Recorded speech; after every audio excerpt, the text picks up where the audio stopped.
Hello, everyone, and welcome to Lunch Break Science. I'm Ariel Johnson from the Leakey Foundation, a nonprofit dedicated to supporting human evolution research and sharing discoveries in programs like this. We'd like to thank the Ann and Gordon Getty Foundation and Camilla and George Smith, whose generous support made this episode of Lunch Break Science possible. Here with us today is Leakey Foundation grant recipient Isaiah Nengo. Isaiah, thank you so much for being here with us.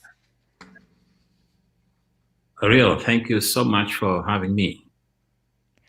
Isaiah is joining us from Nairobi, where he just finished up his kind of brief field season. Isaiah splits his time between Kenya, where he is Director of Research and Science at the Turkana Basin Institute, Stony Brook University in New York, and also Marin County in California with his family.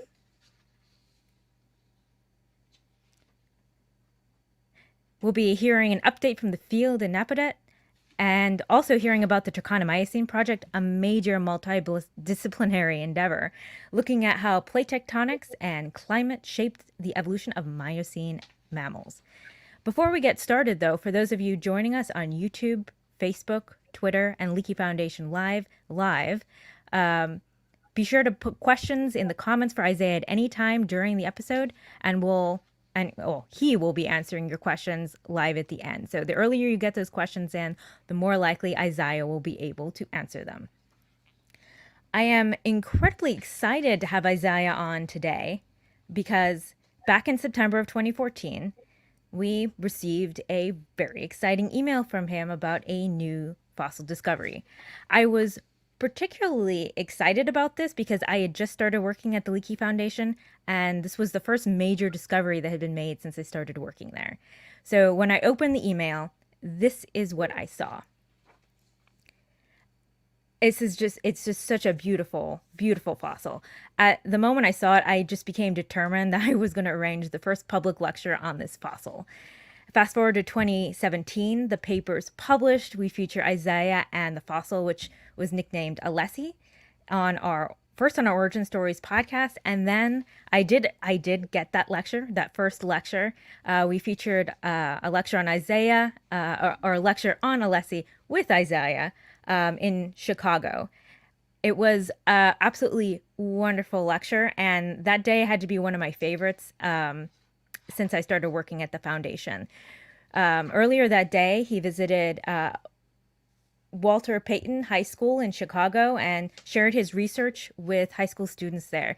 The students were just mesmerized by the 3D print of the skull that he brought and passed around. During the lecture, he also passed around the 3D print of the skull, and it was just so exciting.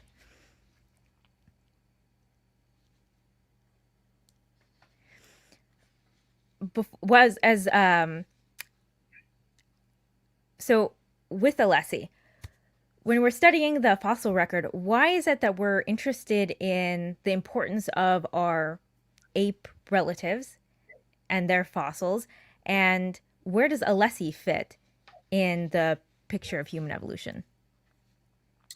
Thank you, Ariel. I think there are two answers to that question. There's what I would think would be the strictly scientific answer to the question of where do we fit in the great in the great scheme of life.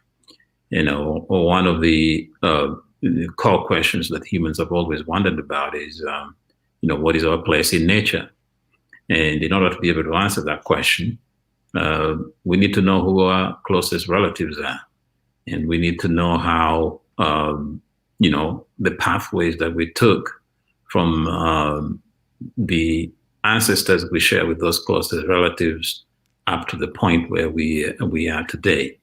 Like we say that if you don't know where you're coming from, then you don't know where you're going. So if we need to know where we're headed in the future, we need to have a good sense about where we came from. And the second reason we are interested, in, probably a more personal reason, is because just having a black skin can be an existential threat. It has been an existential threat for people like me with a black skin, because of the existence of this racial caste system that we've created based on a misconception about how evolution works in order to create a rank order.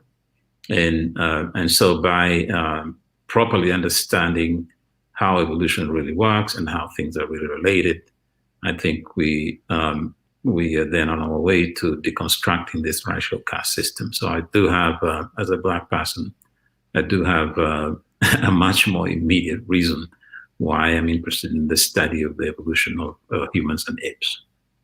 Oh, absolutely.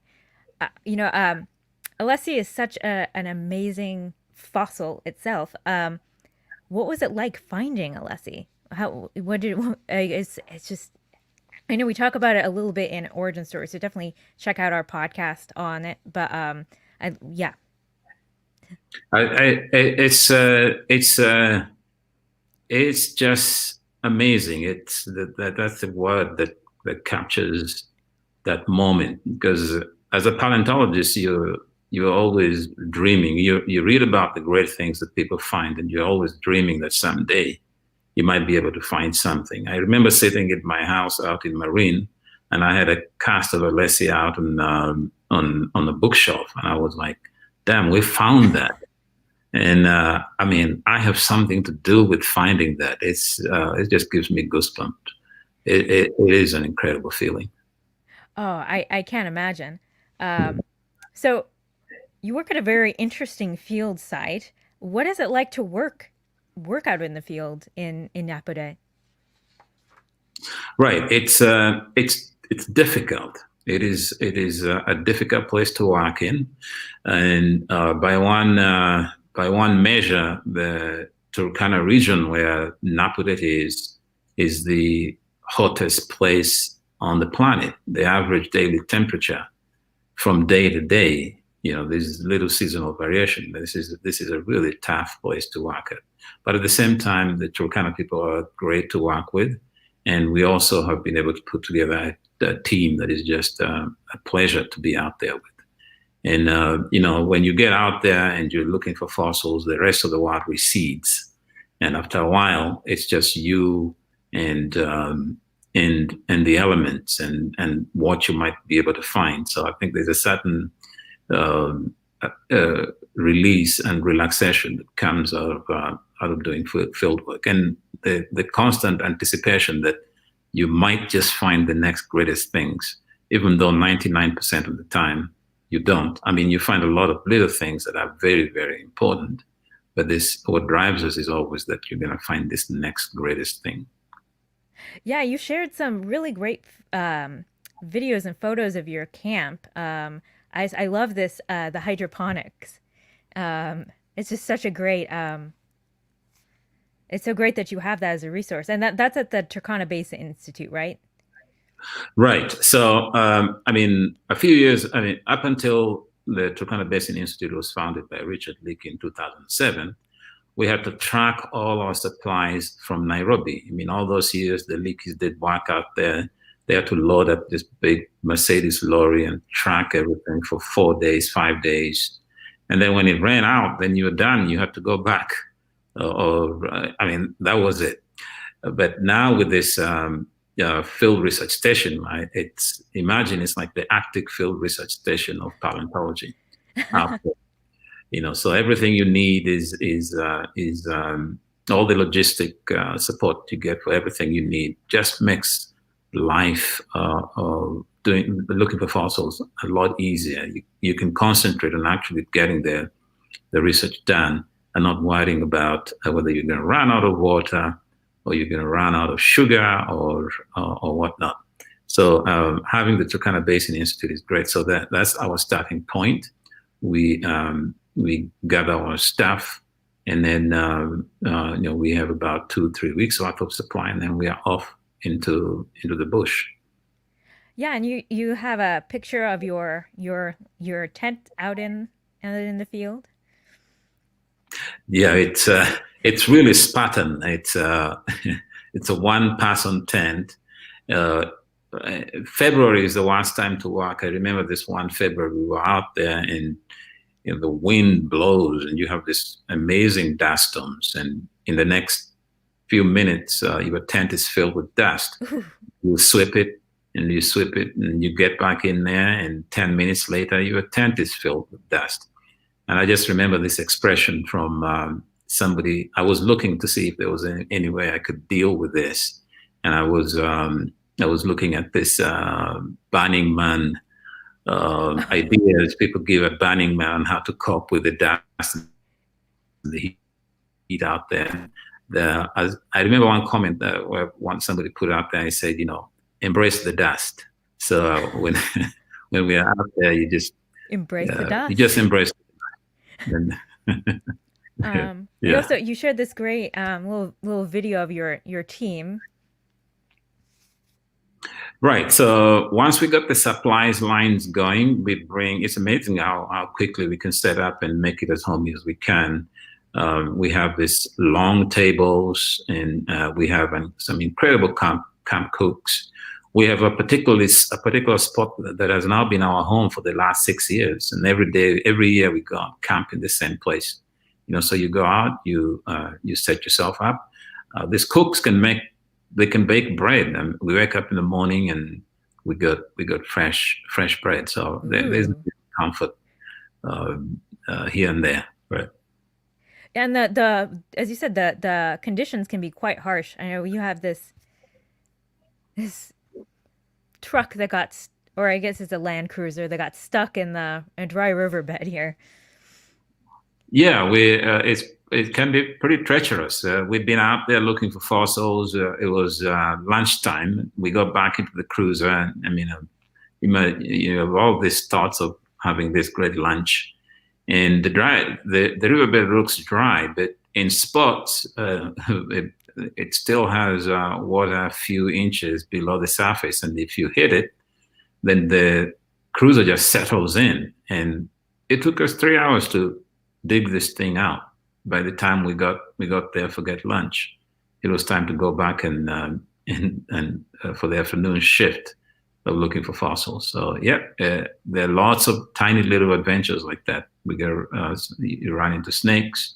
A good thing they know other wild animals, but from time to time you may end up with this kind of thing. But it's still a gorgeous landscape, and so once you're there and you set up and you actually get to your sites, how does it go? Right. Once we get out, a good chunk of our time is spent on surveying, or what we call prospecting.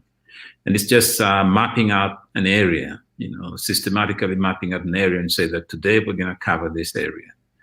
And so you unleash your team and you just slowly and carefully score the surface, hour after hour, minute after minute. And we start working at 7 before the sun gets too hot. And then we break at 10, and then for half an hour, for 15 minutes, and then we go again until 12. And if we find something that is worth excavating, then we rig up this shades. It's just a tap, and we have these ropes. We don't use a single nail. These guys are amazing. You put these things up, and you're wondering, is this really going to withstand the wind? And they always do. So you get a little shade. I think that's so important. Yeah. Okay. But the sun moves, and but the shade, so it's just a little comfort. And so the excavation is slow and careful. We use picks, and we use Hadna whenever we find something. And that particular excavation is at Bullock. And this year is actually my son applying Hadna to a fossil. And we have a systematic way we have a protocol for collecting. If we find something nice, then we have it takes about 10 minutes to collect a single fossil. And then we excavate, and this is my colleague, Gabriela Russo. We spend a great deal of time excavating whenever it is worth doing that. And usually what we do is we end up splitting the team up into two, and one small team will then continue to scout fossils, and the larger team will settle down and just keep going with the excavation. And when we find things, often they're completely covered up or partially covered up in matrix, in rocks. And we've trained these local technicians, to use these air scribes, these pneumatic air scribes, to carefully separate the rock from the bone. And it's an amazingly artistic and technical work. And I'm just blown away by the fact that these guys, they come to us, they don't know how to do this. And not everybody gets it, but one or two will acquire the skill. And like that particular video you saw, that is Abdallah, he started off as a cook. He was the cook when we found Alessi, but now he's graduated to be one of the best fossil preparators. Well, I mean, as you said, it's an art form. It is an art form. These guys are like they're like sculpturing. They take out the matrix without injuring the bone. It's just fantastic what they can do. And then beyond the scope of what you do out in the field, then you also do quite a bit of analysis back in the lab.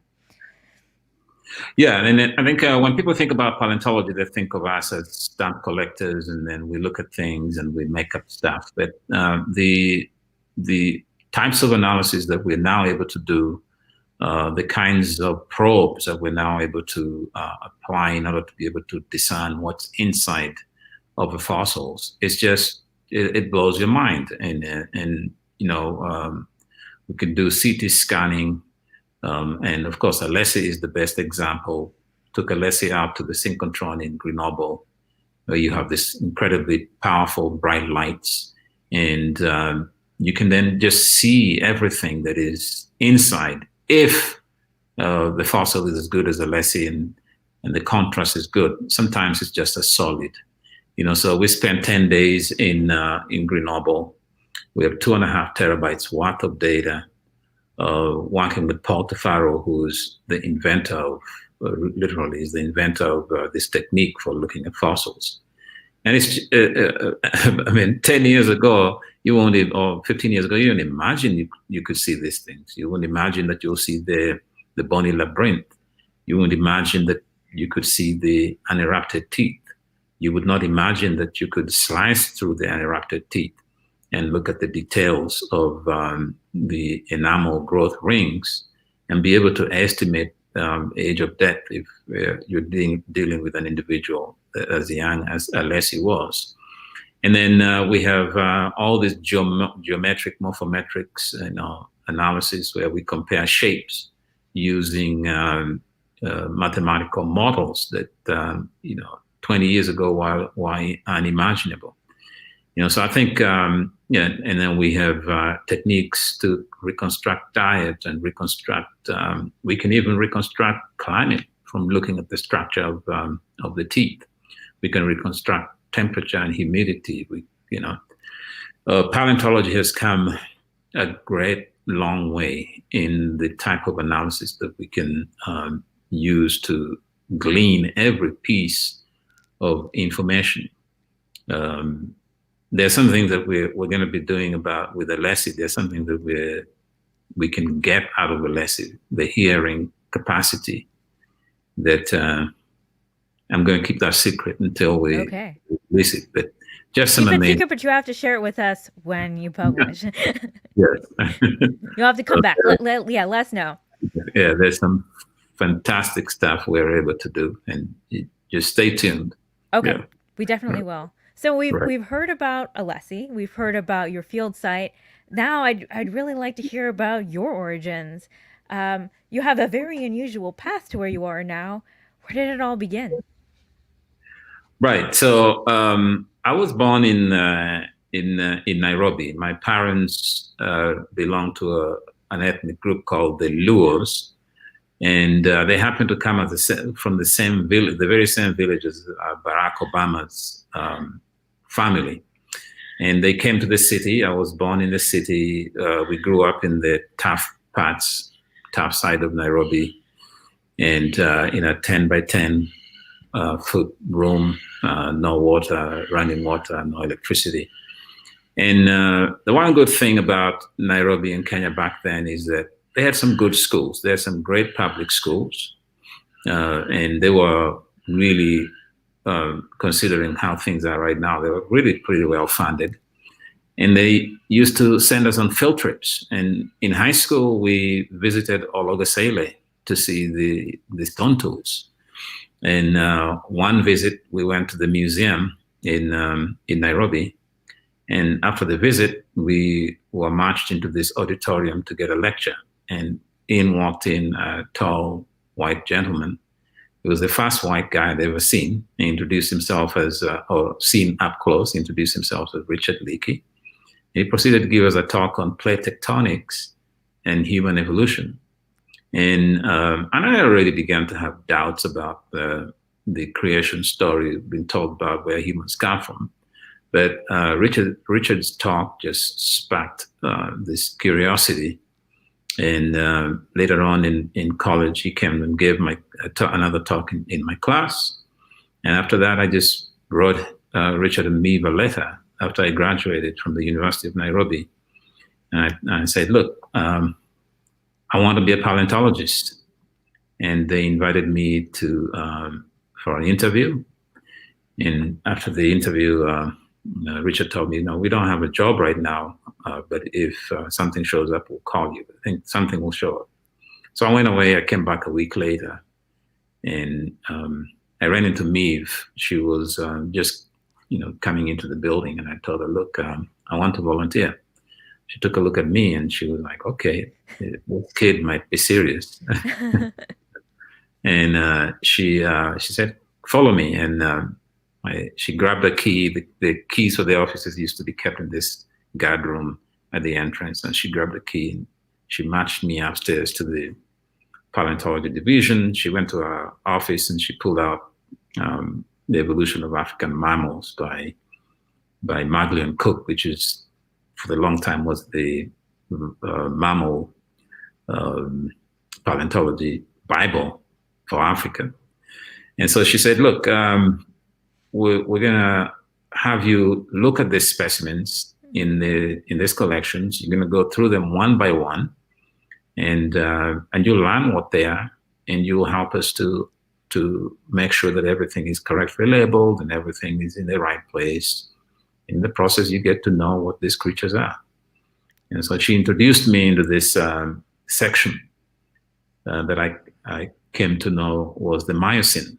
So I was to go through the entire mammal collection of Miocene fossils, which I did, and I was, that was the shocking thing, because I was a biology student. We'd spent time doing field work in the park in Amboseli, and I knew the African fauna, mammal fauna. I knew the lions and the giraffes and the tortoises and the gazelles and the cheetahs and so on. But then when I was unleashed to work in the Miocene of Africa, I was now meeting creatures that I just didn't recognize. It was like I was in another planet. I was like, wow, these are fantastic creatures. You have these things called anthracotheres, which we think are the ancestors of the hippos.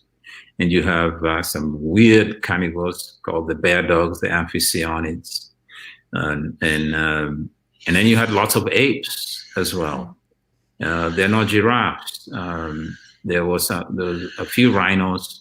The elephants have always been a constant, but I was just meeting some really strange creatures in the Miocene. Now, I was blown away. I thought, this is what I want to do. And you had you went on to do some really interesting early field work. I've got some little images from your early field work. Yeah. I mean, I was always like, I want to go out. I want to go out and see how you guys find these things. When are we going out? And Richard was telling me there's a researcher, a scientist coming, and you'll go with them. And that was Alan Walker. So my very first field season was in Fangano. with Alan Walker and Chris Beard and Mark Tiford and the Hominid Gang and with Kamoya. And there was an Akimbo partial skeleton that had been found previously. And so we went back to excavate, and that photo you just showed, the place where the site was, there was a local farmer who put up a plantation of corn right on top of where the fossil was, and we spent 2 days haggling to settle the price of the corn. We bought the corn, and we excavated. And in that excavation, I ended up excavating a pelvis of, and it's the only pelvis of an early Miocene ape that's ever been found. So in my very first expedition, Alan was teasing me. He's like, "You're like the boy who went out on his fast fishing expedition, and you caught this big fish. It's all downhill from now." So, Well, little did he know. yeah. So that was my very first field season, and then we went to Ruzinga, and then I went to Turkana, and then I went back and I started running my own field expedition. Actually, before I came to the United States, I started working at Songo. Yeah, and then you went on to learn from some really amazing scholars. Can you tell us a little bit about that? Yeah, I'd met David Pilbeam in Nairobi. I mean, Nairobi was the Nairobi Museum was, and it still is, a fantastic place to be because everybody comes through at some point. If you're there long enough, everybody, even no matter what they do, they're coming in because they want to see the hominin. So I'd met David Pilbeam. I read some of his work. When I went in, I read some of his work. When I first went to the museum, Richard asked me, "Have you read any books on evolution?" And I said, "Yeah." And he asked me, "What book have you read?" And I said, "Oh, I read The Origin of Species by Charles Darwin." And he said, "That's very good, but have you read anything more modern?" I said, "No." And so he gave me a couple of books by Stephen Jay Gould, and I was like, "Wow, this is some crazy good stuff." And so when I went to, I came to Harvard, and I was looking at the courses that I could take, and at the end of the catalog, there were this very upper division classes that they call them readers, and you could take a reading course with one-on-one with whoever professor was listed. And I was looking at it and I said, "Oh, Gold is listed here." So I marched over to his office and knocked on the door. And luckily he was there. And I told him, "I want to take a reader with you." And he said, "Okay." So that was one of the classes I registered for. I like to brag that I learned my evolution at the feet of the masters because I ended up teaching, being the TA for the evolutionary theory class that was taught by Gould and Richard Lewontin. And so I spent a lot of my time in the biology department thinking about evolution. And it's just the most amazing education one could ever have gotten. Well, it really goes to show, having that initiative to just ask for opportunities is so important for young students. Yes, absolutely. And I always, I see students belly aching because they didn't get an A or whatnot. And I tell them that's not what's going to determine how your life works out. It's your passion for a subject, and it's your persistence in and it's and I just think that my life, my career has never been. There's nothing standard about it. I've traveled different paths. I've done different things, and if I need something, I ask, and often it's because I'm naive and I don't know who I'm dealing with, so I just walk over and ask. So it's important for students to know that you gotta try. You gotta. All that people could say is no. No. It's so true. And as had you not asked, you wouldn't have been able to get to work with Stephen Jay Gould. That just is so amazing to me. So let's go ahead and turn over the virtual floor to you and hear about the Miocene or the Turkana Miocene project.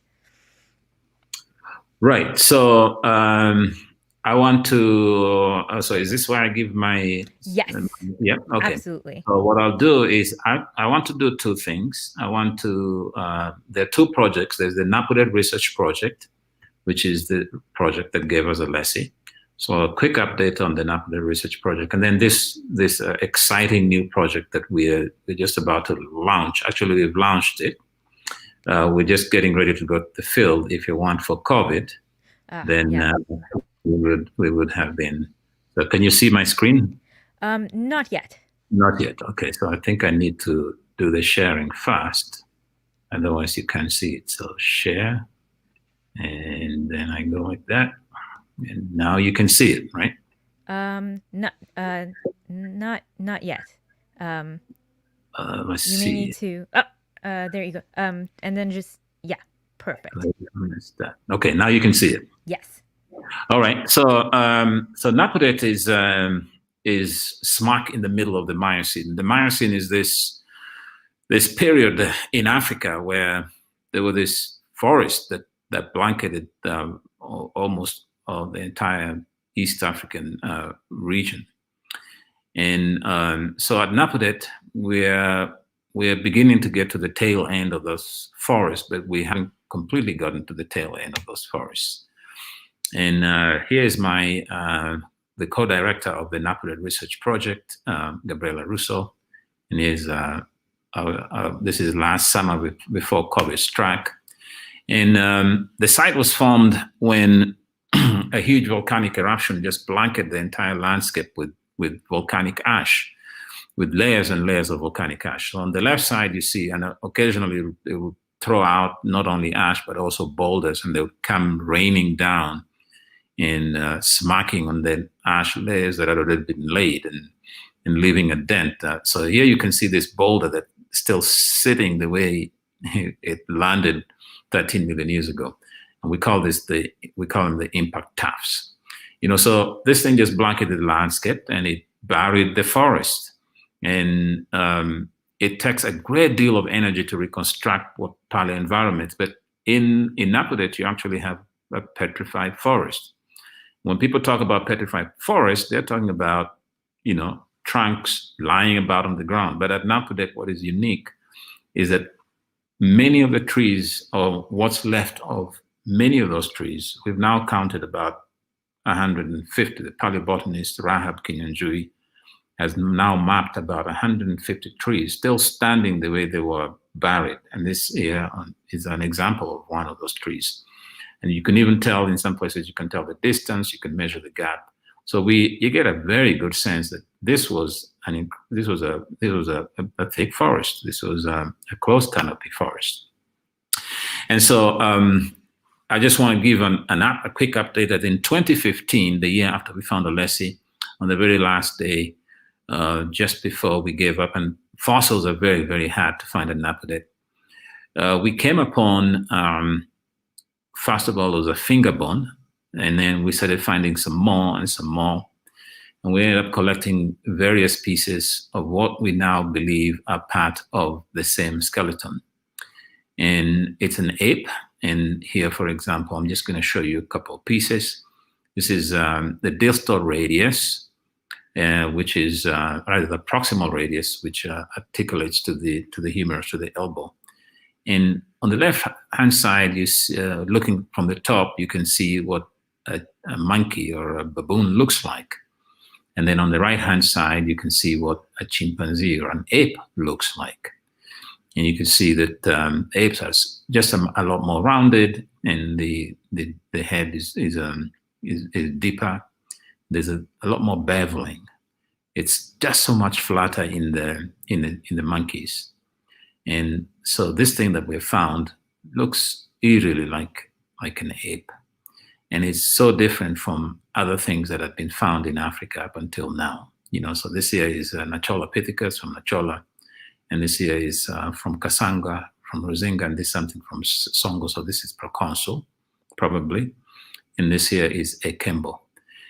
So people have been arguing for people have been saying for a long time that where are these ape-looking apes as far as the postcranial is concerned in Africa? We just don't see them. And so it looks like Napodate is about to give us another interesting thing. It's big, and we've nicknamed it Popeye. And so we found him in 2015. We went back, excavated. 2016, we found a little bit more. 2017, we found a little bit more. 2018, we thought we were done. And then I was there with the field school in October, and we found a piece of the ankle bone. And then I won't tell you which. And then so I said, look, let's not publish this thing yet. Let me go out and see if there's still more out of it higher up the slope. So we went higher up the slope, and yet we're finding more pieces. We have quite a few more pieces. And so we're going to put in another, perhaps 1 or 2 more field seasons. So just to let you know that something interesting is coming along, something quite unlike what has been found in the Miocene of Africa up until this point. And we just got to be patient and see if we can find more of it, or maybe this is it. Fossils can be heartbreakers. So this might be it, but then we don't know. And then the other project I want to talk about is, we not only want to reconstruct the diversity of apes and catarrhines and monkeys and the ebb and flows. And we know that we had a glorious empire of apes in the Miocene of Africa starting from 23 million years. And it looks like it might have gone up to about 7 or 6 million years. And then these things all just disappeared. Boom, they were gone. And then there was another diversification, but now it was the hominins, So what the hell happened to all those apes? So that's one of the things that we're trying to answer.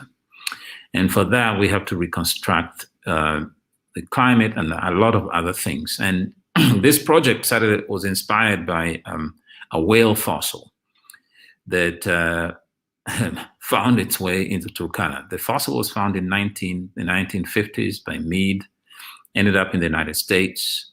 And then somebody, Lou Jacobs, realized just how important it was and went back looking for it, found it. Incidentally, it ended up being found in the office of Stephen Jay Gould. I think after he passed away, people were just storing things in there. And eventually somebody recognized that this was the whale that they'd been looking for. So it's a xyphid whale, a deep sea whale that made itself into Turkana. The only problem is that Turkana is now almost 600 miles away from the coastline and almost 800 kilometers above sea level. And as our tectonic expert says, and that's a whale of a problem. How the hell did the whale end up getting stranded there? And Wichura and et al. Did a paper in PNS paper where they proposed that the only way you can get the whale up there is if the whole area was much lower. And they are estimating that it could have been no more than 200 meters above sea level. And that this whale, there was a big river that was flowing all the way from Turkana into the Indian Ocean. The whale made a wrong left turn and ended up being stranded in Turkana. And then since, the whole area has been uplifted. But the predictions, this is the beauty of science, is that if you have a hypothesis, you make certain predictions. And so they're claiming that, or they made the claim that this uplift was a factor in changing the climate, creating a rain shadow, causing the East African region to dry up. And this has provided the impetus for the evolution of the grasslands, and this laid the conditions for the evolution of humans. So this is very interesting because we're looking at the dawn, the dawn before the dawn of humans. What was the backstage? What was the conditions that then lead to the origin of humans? So they are proposing that tectonics drives climate, and that then drives life. And so when I saw this paper, I thought, we can test this model. So how about we put together a team to test this model? So over the last, starting from 2017 through 2019, we put together a team, we put a proposal together. The first one was not funded, and the second one was funded.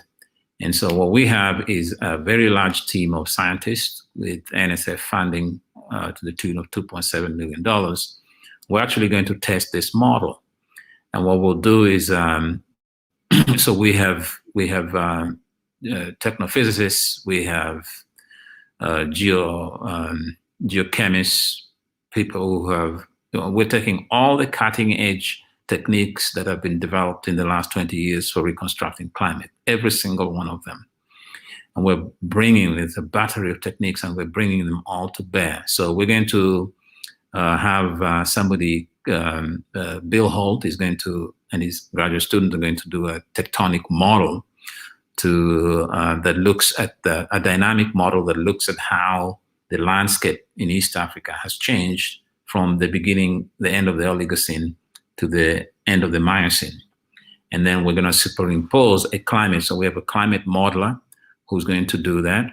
And then we're going to ground truth it. We're going to test this model to see whether it works by collecting data from a number of Miocene sites. So if it works, it's going to be fantastic. It's going to tell us where the rivers were. I can check out Napodet, know where Napodet was. Where was Napodet 20 million years ago in terms of elevation, in terms of proximity to water, large water bodies, lakes, and things like that. So it is a project that is unprecedented. It's never been tried before.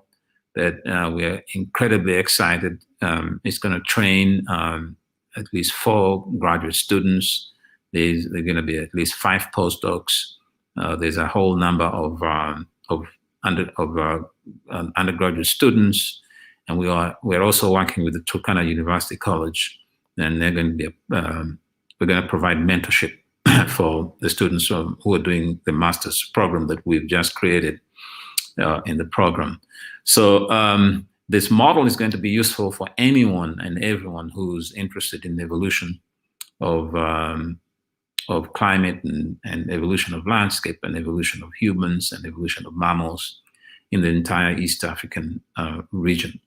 So here is a very, very rough preliminary model that one of the things that our geologists said right away was that, look, if these guys are right and it's only 200 meters above sea level, this entire region will be a swamp. There's no way you can drain this thing.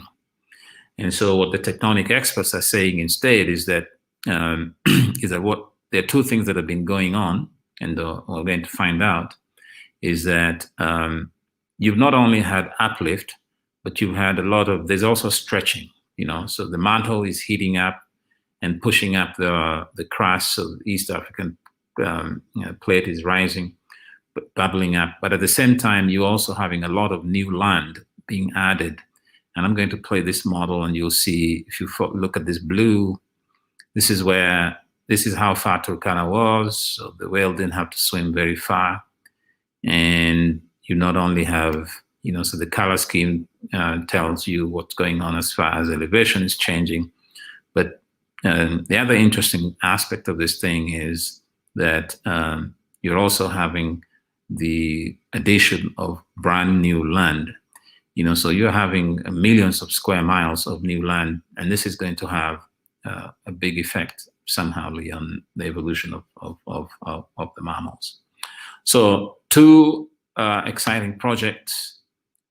Stay tuned. There's a whale coming in at 17 million years. And our project has been funded by the Leakey Foundation, National Geographic, the National Science Foundation, the Foothill De Anza Foundation. So that's it. Thank you. Thank you so much. That was a really fascinating talk. We'll be now taking some questions from the audience. If you're watching live and haven't gotten those questions in, be sure to get them in now.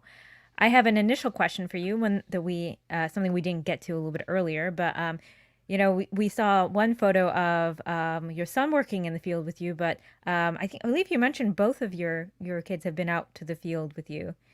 There's this one. Oh, let me where is it? The so yeah, are they interested in the science?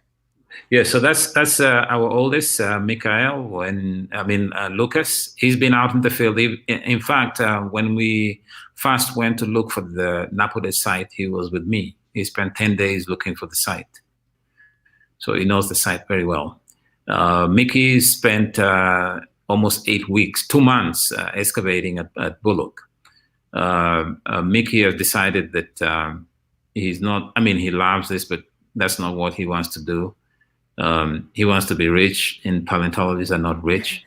And Luca was first he wanted to be a historian. Now he's moved to archaeology, but I think he might be interested in fossils. And our daughter is not particularly interested in paleontology, but she hasn't been out, but I'm planning to take her out in the field to see whether she likes it or not. Yeah, so it's really nice to have them interested in what you do. Right. So let's take. Sorry. Yeah, go ahead. No, you go ahead. Yeah, it just reminded me of the Mark Twain saying that every man is either doesn't want to be what their parents want to be, or you're trying to be them. So it could be either. So let's take our first question from the audience. We have a lot of questions to get through. Okay, so the first one is, how often do you find fossils? Every day? Every hour? Right. It depends on where you are. It depends on the site. There are some sites that are amazingly rich. So, for example, Bullock or Songo, where you find a fossil every 10 minutes, at least a fragment of a fossil every 10 minutes, and something good every hour. When we go out for a field season in Bullock, we come back with 1,000 specimens or 1,500 specimens, and they're all good specimens. Napodet, however, is not the place where you want to start your paleontology, because that's why nobody wanted to go there. It's very, very stingy. You can walk in Napodet for 3-4 weeks or a month, and you don't see a fossil, nothing, zero. And then you find one or two things. We've worked at Napodet, and to give you some sense, we've worked at Napodet now for 7 years, and we've collected a total of 220 specimens. We've worked in Bullock for 3 years, and we have close to 2,000 specimens. So it all depends on where you are, how productive the sites are. So there's the vagaries of preservation. Let's see here. We have another question from the audience that's coming up right now. What are some of the major problems today in East African Miocene paleontology and paleoanthropology? I think there are two really major problems, and they're kind of related. The first one is that we collect all these things, amazing things we collect. We spend a lot of money. People give you a lot of money we have $2.7 million to go and do all these different things, for example. And if you take the total amount of funding that we've given, it amounts to millions and millions and millions of dollars, and hours and hours, millions of hours. But nobody gives you money to take care of the collections, right? And I think you cannot tell the story of how we become humans without the East African collections. This is probably one of the most important collections of in museums that we have. We all remember what happened when the museum burnt down in Brazil. What we lost. What would happen if we lost a segment of the fossil record in Ethiopia or Kenya? It would just be unimaginable. And so the governments of East Africa are left to struggle on their own to support the care of these collections. So I think we need to raise the alarm, and I think we need to begin to seriously think about how the entire humanity, because this is a humanities heritage, is going to chip in. The Kenyan government has taken care of the collections entirely by the Kenyan people's budget for the last 50 years. Now, the other problem is that we don't have sufficient numbers of Africans, East Africans involved in the research.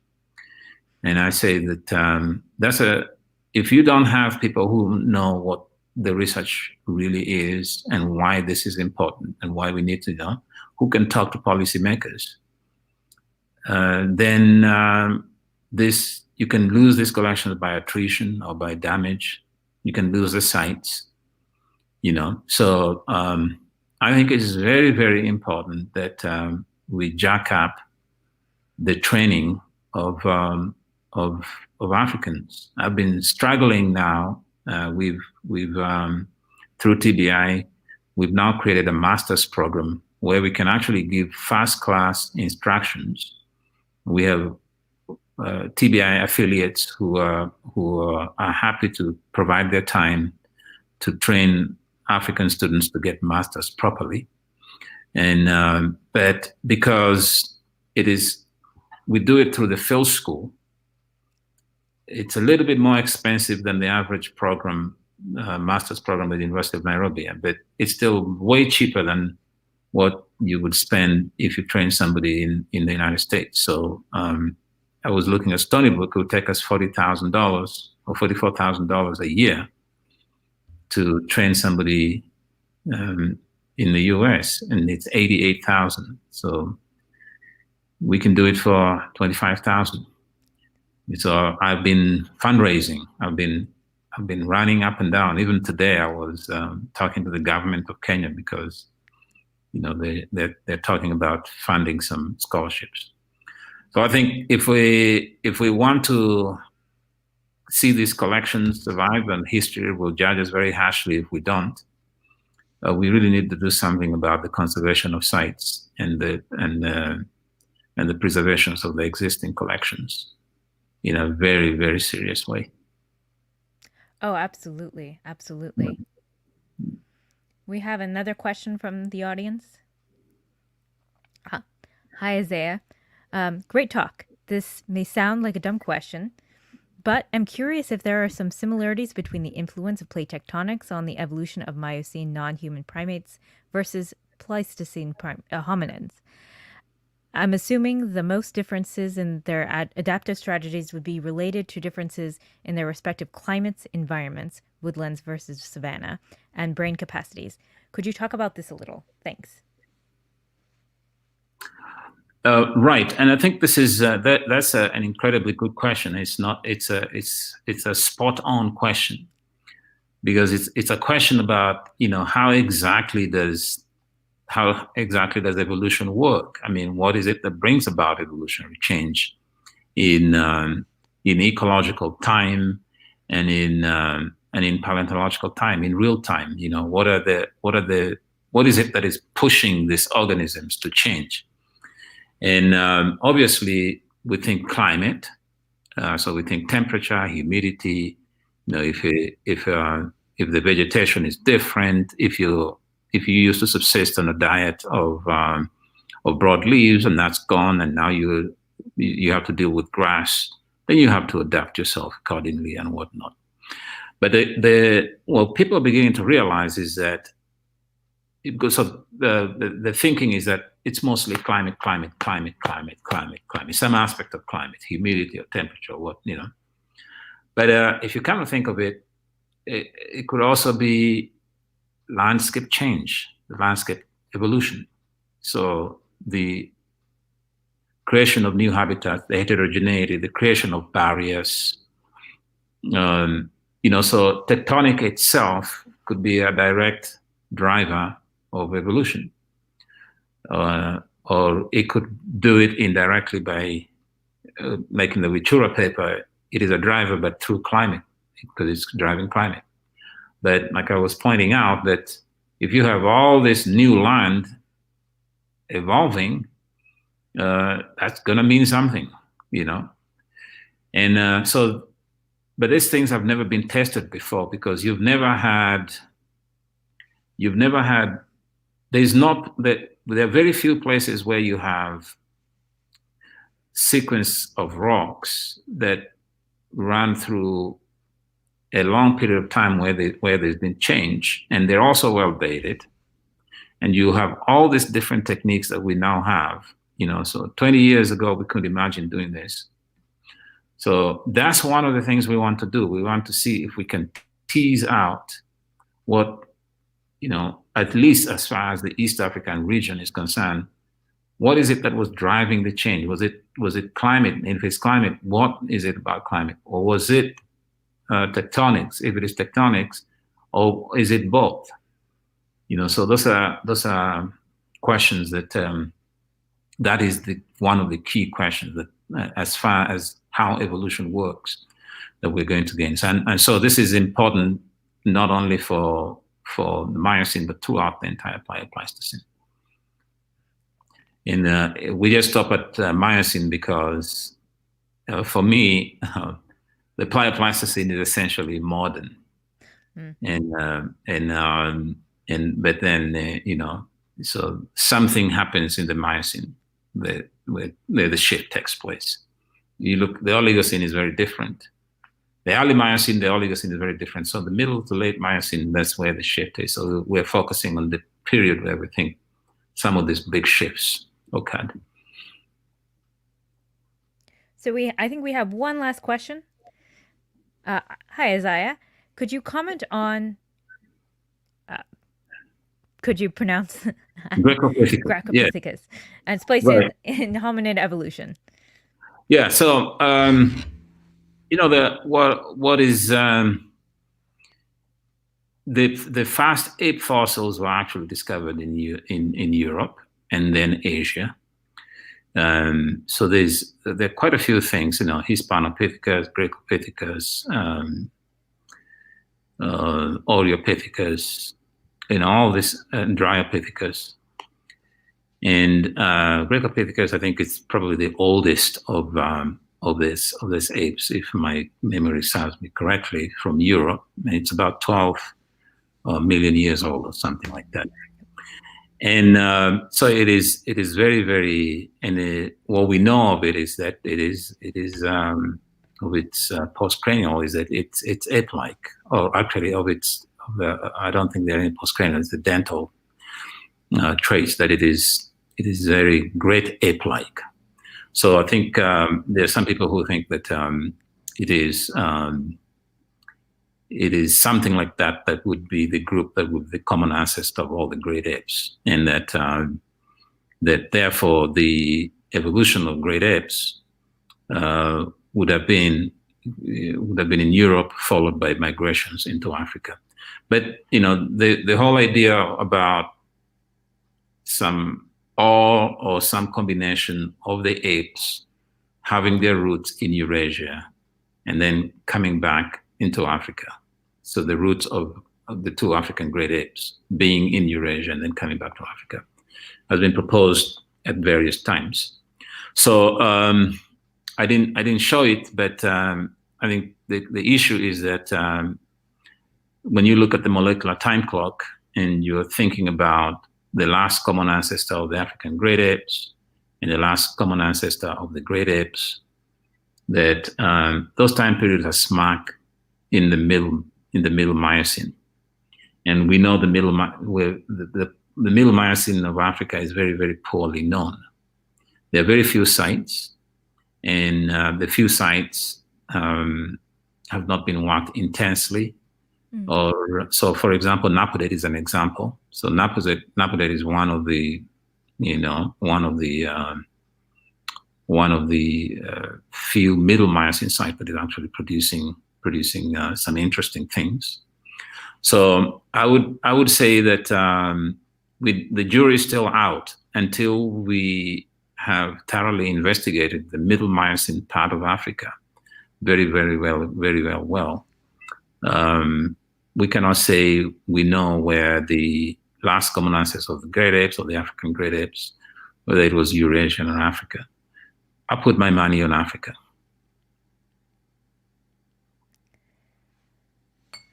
Well, Isaiah, thank you so much for joining us today. It was such a pleasure to have you. I do hope we'll have you back when you go to publish that the new paper on Alessi. Thank you. It was wonderful to have the chance to share some of the things that we're finding, and I hope to come back with some really good stuff in the future. Well, we will look forward to it. You can visit us at leakeyfoundation.org to learn more about the Leakey Foundation, Isaiah Nengo, as well as how you can help support research like Isaiah's and educational programs like Lunch Break Science. Right now, all donations will be doubled by 2 generous donors, meaning your impact will be doubled. On December 17th, in just 2 weeks, we meet Leakey Foundation scientist Eduardo Fernandez Duque and learn about his work studying pair bonding in several species of monkeys from the Ecuadorian Amazon and Argentina. Be sure to subscribe to the Leakey Foundation's YouTube channel, follow us on Facebook and Twitter, or sign up for our newsletter to be the first to hear about upcoming episodes, as well as groundbreaking discoveries in human evolution research. Still hungry for science and can't wait until December 17th? Check out the Leakey Foundation's award-winning podcast, Origin Stories. If you enjoyed today's episode, be sure to check out episode 48, Ancestor, featuring today's scientist, Isaiah Nengo. Origin Stories is available wherever you listen to podcasts. Lunch Break Science is made possible through the generous support of the Ann and Gordon Getty Foundation and Camilla and George Smith.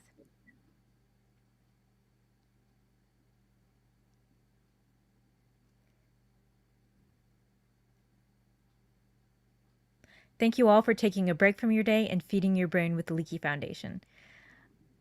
Until next time, stay hungry for knowledge.